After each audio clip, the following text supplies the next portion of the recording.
Ме задржа граѓаните, ме задржа нивните постојани повици со кои што ми сигнализира на глувост, немост и слепост на институциите. Има доста теми кои што мора да се ублажуваат. На кој начин не можеш да го кажеш она што реално е така. Лично како новинар мене не ме се допаѓа она сегашно информирање, имајќи во предвид дека и го нема тоа професионално новинарство, односно да ги има двете страни и да се пласира информацијата. Се знае дека во Скопје е многу полесно да работиш новинар, не полесно на тоа, полесно е да земаш одговори, да стигнеш до информации и до све. Во Кичево или во помалите градови тоа е многу потешко. Начинот на кој функционираат колегите надвор е многу различен од тука, затоа што тука се ти е спремно некако целата екипа, имаш календар, имаш тайм слот за секој настан и има повеќе луѓе кои ќе следат повеќе нешто. Се знаеме сите и тоа е тука најголемиот проблем. Значи, ве знаат големите, ве знаат институциите, директорите и така натаму. Меѓутоа, страв се појавува кај соговорниците, а не излегуваат пред камера да зборуваат, бидејќи се од тоа место, нив ги знае директорот, потоа ќе изгубат работа, потоа нема да можат да направат нешто за себе, за своето семејство. Во локалните места е тешко да најдеш теми, треба да најдеш тема, па да ја работиш, па све. И ако имаш ограничување од уредничката телевизија, ме разбираш, од уредниците или од све, од политиката на телевизија, тогаш ќе биде уште потешко тоа да се работи. Речиси, сите стана медиумски работници, што е еднакво на новинари. Во денешно време еден обичен човек со Facebook страница, кој што ќе го следат некаде околу 100.000 следачи, има исто влијание, можеби поголемо влијание од еден обичен новинар. Локалната власт е многу затворена.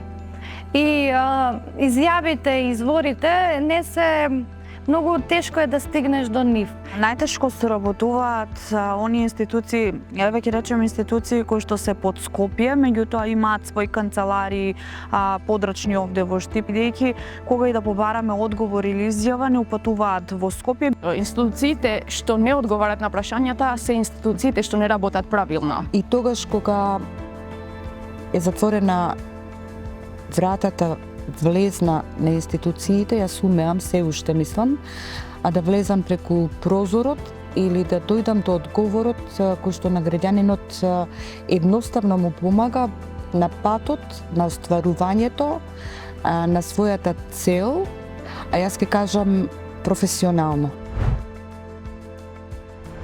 Ајде бе, морали да го објавиш, ајде те молам повлечи ја таа вест, види, или почеке за 2-3 дена, тоа е притисок. Мислам, го сметам за притисок, но обично наоѓам заеднички јазик. Сум имал вербален напад со еден политичар, уствари тој имаше со мене, не знам што беше проблемот, продолжив да работам, беше многу тешко, бидејќи сите беа мажи, само ја бев женско таму внатре во штабот каде бевме. Сум имала закани, еве, дека од работа ќе бидат избркани моите родители, мојот сопруг и така натаму, до степен да заради пишување на разни теми, обработка на разни теми на телевизија, имавме случај да му биде запален автомобилот на директорот на телевизијата. Не трпам притисоци, навреди, закани.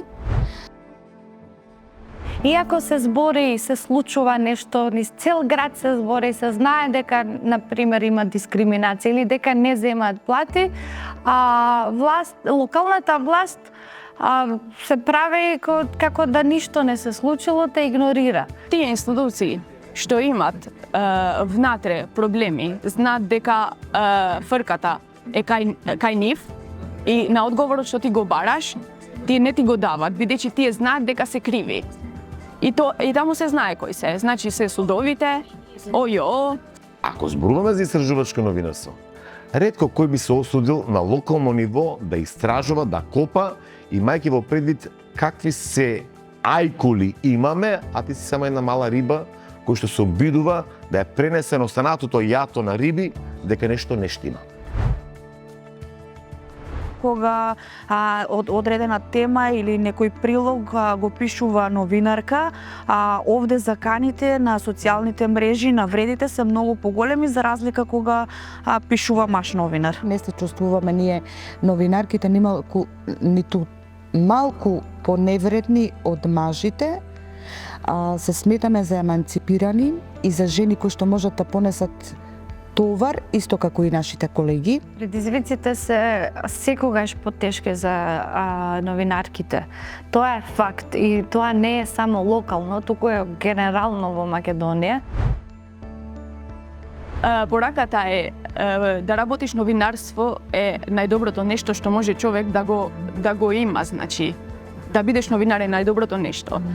Да ти се плашат сите, да им помагаш, да ти се плашат политичарите, институциите, а да те сакат луѓето. Сметам дека треба да се поддржуваат млади новинари Да бидат деноночно посветени на професијата, да работат во интерес на информацијата од јавен карактер. За да работат новинарство, пред се треба да бидат доста упорни, многу храбри, за да можат да влезат во една таква професија и да можат да работат без притоа притисоците, заканите и така натаму да влијаат врз нивниот живот и врз животот на нивните блиски. Новинарството е мисија и борба за правда. Новинарството не е само професија, туку тоа е активизам. И ако сакаш да си нешто да исправиш и да ги гледаш лицата на луѓето кои се задоволни од тоа што нешто се променило, тогаш стварно треба да си новинарка.